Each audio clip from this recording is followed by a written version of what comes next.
and it was quite an extravaganza, especially for a laid-back, not country town, but we were not quite the large city. And she just went all out. She imported food from all over the country. We had an enormous buffet of 12 tables, each one handling the same food. The most honored guest we had there, besides the Governor Conley, Mrs. Conley, and the other dignitaries, was Lady Bird Johnson. We didn't have enough help to keep all those lines filled constantly. So who comes through number 4 buffet line but Lady Bird? And just as she got up there, and one of the chafing dishes she came to was empty.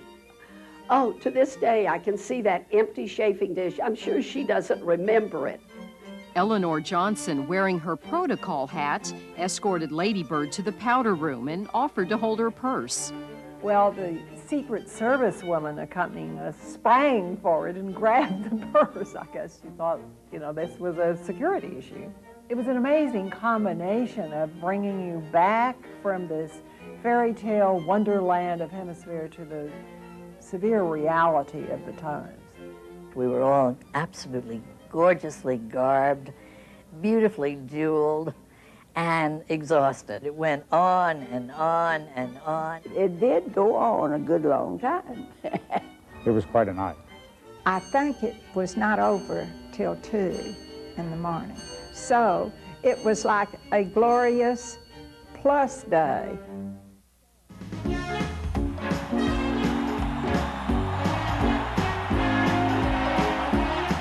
San Antonio knows how to put on a party, and this is one of the best parties they ever put on. And it was truly like a city within a city. You saw the old buildings, you saw the most modern expression. There was a lot of color, there was a lot of life. As always, the wonderful variety of people. There was something for everyone. It was for kids and adults. A lot of foreigners came, and that to me was real special. I love meeting people from other countries. The Visitors Relations Department hired a whole bunch of brand new, wet behind the ears college students who had been language majors to act as bilingual VIP tour guides. We got to meet all kinds of artists and dancers and see cultural events that we never would have seen otherwise. As I recall, I went every single day, and I'd check out, except Sunday, and I would check out a pavilion, and the next day I would take my mother and take her to see the pavilion I went to. And I did that for 6 months. I remember when you came in the fair, there was the monorail going around. Oh, the monorail was wonderful. It was elevated, it was cool. You could see everything and everybody. You could spot the rides that didn't have all the lines in it so that you could get off at the next stop and double back.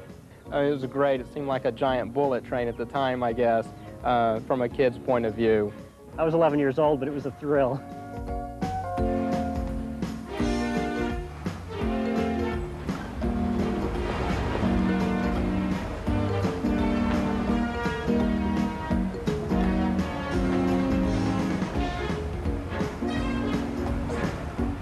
In 1968, I was 11 years old, and my cousin visited from Florida, and she and I got to go downtown to HemisFair on the bus by ourselves, and we thought we were just really hot stuff.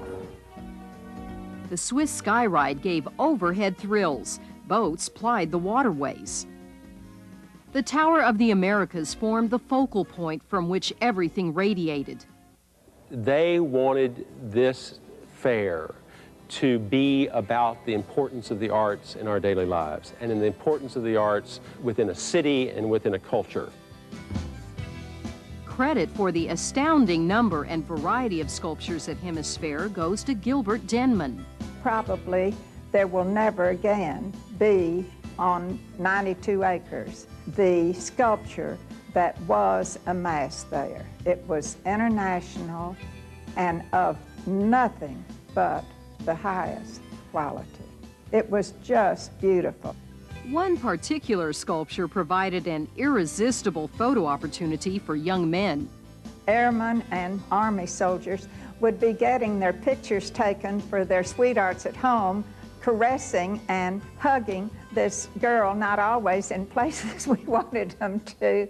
One of the great performances that everyone was thrilled with was the Indian ceremonial that took place on that tall, tall pole.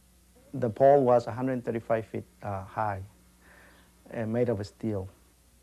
Pepsi Cola sponsored Los Voladores, the most popular attraction at HemisFair. I was hired by Pepsi Cola Frito-Lay to paint the stage at Flying Indians. Well, they started out at the top of the pole, and they had these long ropes that were wrapped around the pole. And the feathers and all of their costumes, it was just wonderful. As the ropes unwound, they spun around and came lower and lower and lower until they were down to the ground.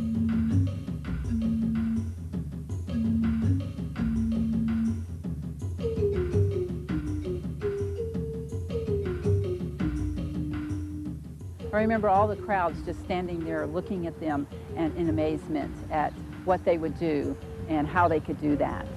And there was one of them that played the flute. He was on the top of the pole, and he did a dance on the top of the pole. The platform where the chief danced, it was like a 13 centimeters on diameter, and even his feet stick out.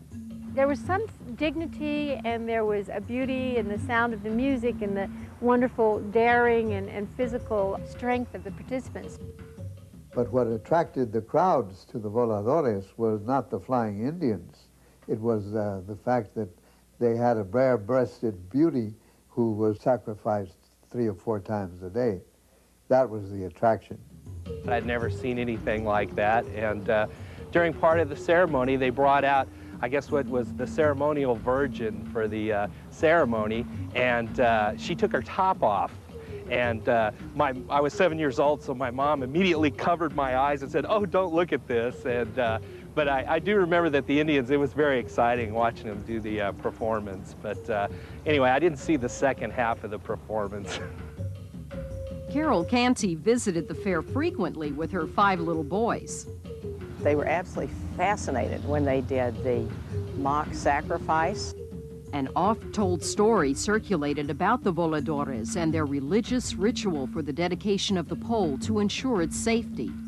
When they can install a pole, they have to kill a chicken and pour from the head and pour the blood on the side where the pole is going to be. As far as the Fair Corporation was concerned, we didn't want any chickens killed. It's their belief, and if you don't do it, they don't dance, they don't perform. They were not going to put on the show if they couldn't do that. And finally, I think an agreement was reached.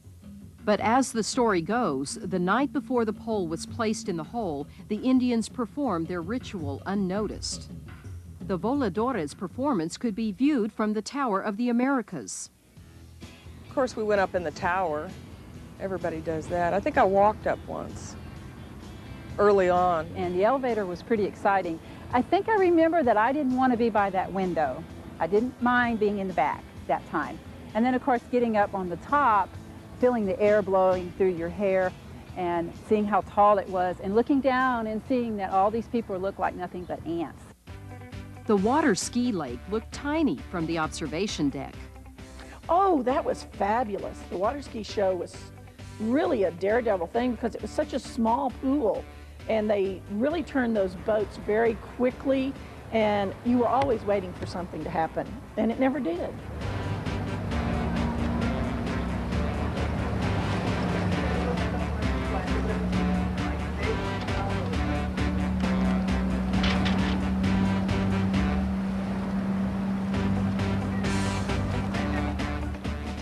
I think most of all, what I took in with great satisfaction and great admiration was the hour or so I spent in the Institute of Texan Cultures. It was created as the Institute of Texan Cultures, but it was called the Texas Pavilion. John Conley and Henderson Shuffler gave us a jewel of footsteps in the past leading to the future. It's unique. It was, by the